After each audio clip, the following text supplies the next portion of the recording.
can take a break. We can help people and say, this is part 2 of freedom. We can ignore people who are bullying us and be a survivalist and go live in the middle of Alaska maybe, or Montana or Wyoming, and try not to get eaten by a bear.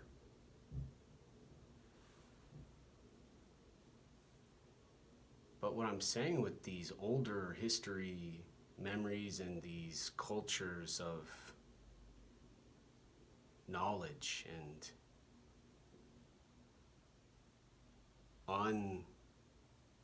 unflinching belief in changing the world and stopping that white racist or that nasty, horrible rapist.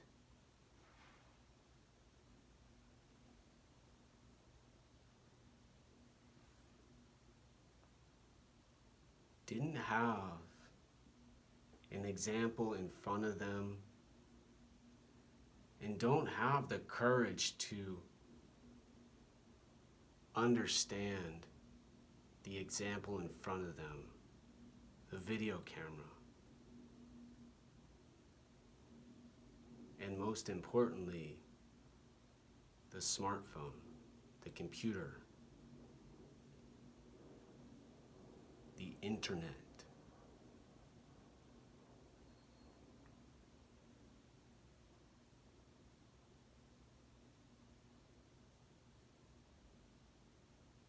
And it makes me confused. Why are those people doing what they're doing to make progress nowadays and taking advantage of these kinds of options, but not acknowledging the duality and inconsistency with what they're talking about? And let me explain. So you got these older years in the past when all this bad stuff happened. You had world wars, you had famines, you had people who were slaves.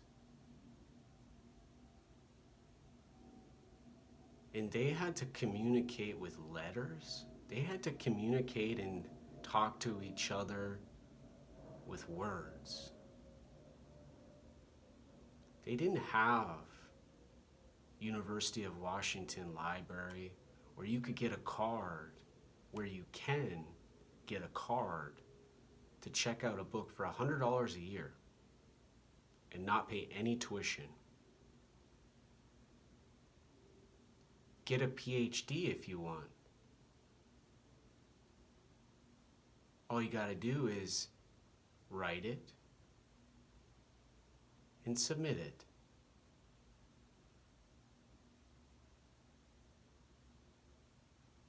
But what's occurring has to do with submitting it. Because when you just put your fist up and declare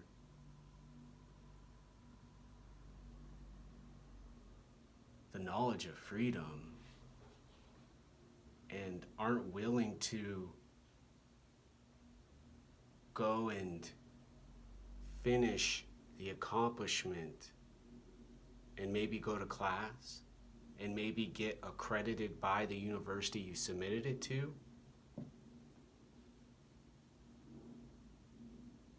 then you're in so many words being lazy and saying, well, we already know that extra step. Let's save the time.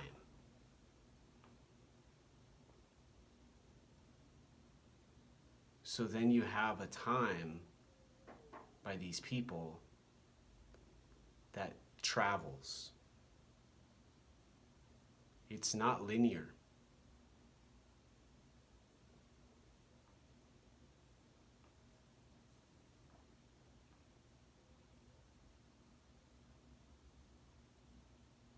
for who knows why. Maybe they're afraid we're just going to keep going in the same direction, as they say a lot, you know. Or maybe they'll start to get nervous and emotional. Maybe their amygdala will start to have activity.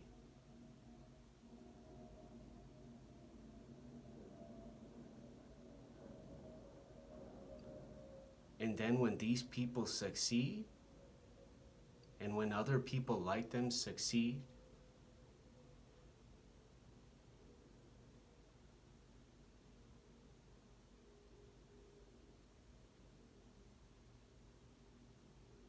what are they going to call the world? What's life going to be like? Will they use the word freedom anymore?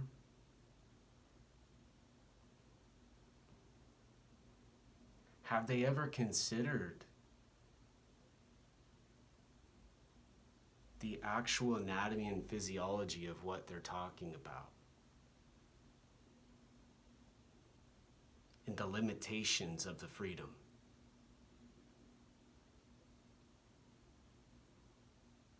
But a second option.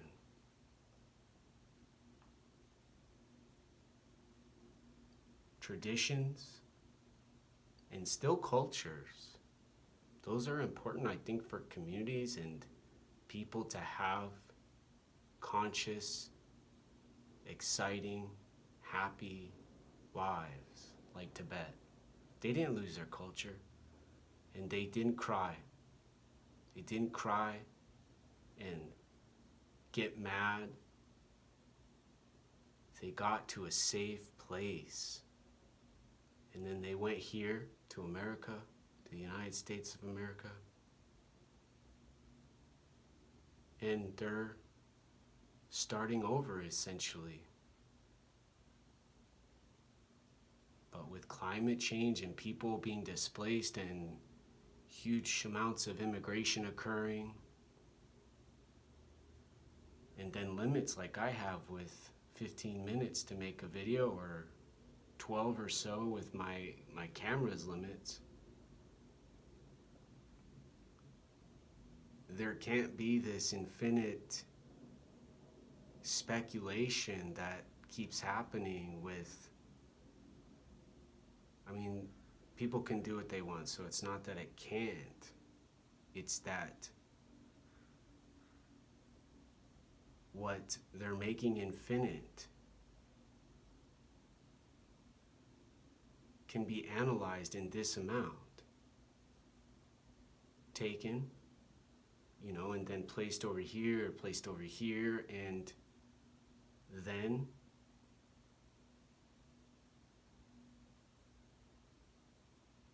consciously understood and learned and given out to other people.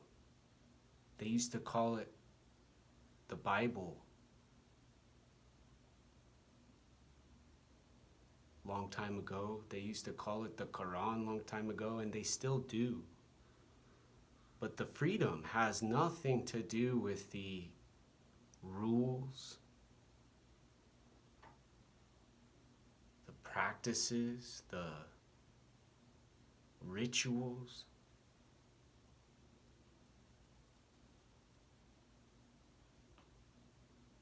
It has to do with being able to think, and once in a while, scratch your head because you're just getting worn out maybe, or you're tired still.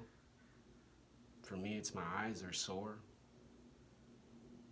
and I'm almost done with the flu, so I'm a little fatigued, but mentally strong, because I believe what that sign says over there: anything is possible. But I don't say to people,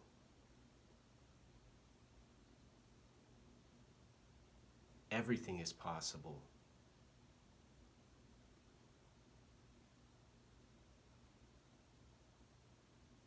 don't say nothing is possible if you don't stop being a racist.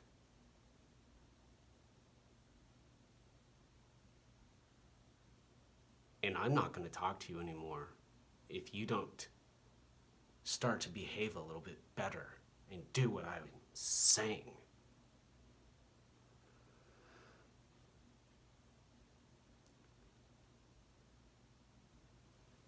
Because to let someone be free on their own used to be the chains falling off. Step one for when the slavery was happening. Step two, when those people in charge finally said, okay, you really are free. Their body freed the slave. Their brain and their mind kept them where they wanted.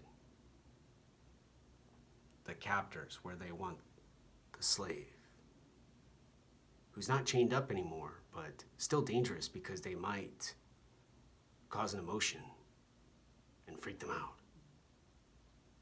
Might freak the captor out.